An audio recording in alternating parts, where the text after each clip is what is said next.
Jaquan Brisker talked about it, and I think this is something that's really important about our defense this year and how it's evolving.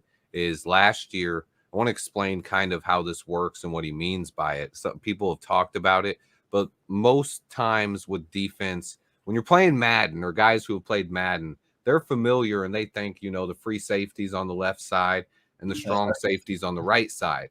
But even in Madden, you flip the formation depending on how the offense comes out. The thing is with the defense is there's a free safety. The free safety is the guy who usually plays more back. They play off the line of scrimmage. They play the center field role. They drop into coverage a lot more.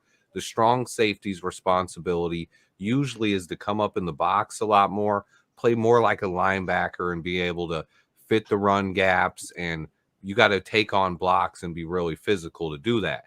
Last year with the Bears and ever since Adrian Amos left, honestly, Eddie Jackson has always played specifically free safety. But if you watch Bears tape and you guys look at it, Eddie Jackson isn't always on the left side. So what that means is the defense knew the offense would know where our free safety was and could figure out our alignment better just by where Eddie Jackson was on the field, if he was on the left or the right. That's where your free safety is. That's how your coverage is. And Jaquan Brisker's the strong safety. With this defense that we're doing now, while Kevin Byard is going to be technically the free safety and Brisker will be the strong safety, they're doing a left and right. Kevin Byard is always going to be on the left. Brisker is always going to be on the right.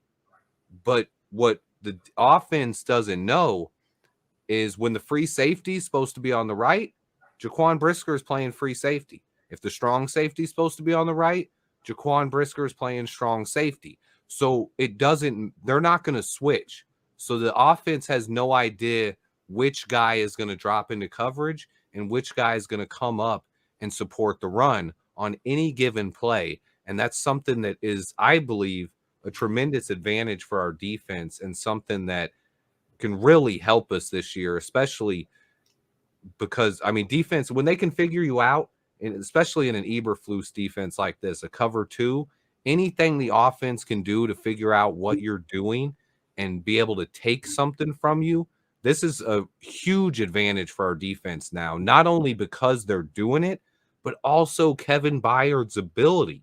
He can not only drop into coverage, he's been doing it for years, but he also has been awesome at coming up and supporting the run. Jaquan Brisker, we know how awesome he is against the run. He can cover. He's got speed. He can fly all over the field. So I think really going to help out our defense this year, and its underrated aspect. As much as I loved Eddie Jackson, it was a weakness the last few years. Not only could we not do things like this and switch it up, but Eddie couldn't even tackle when guys got to his level, let alone come down and play in the box and take on blockers and stuff. So it wasn't even an option for Eberflus in the past. And now it's going to be a tremendous advantage for our defense.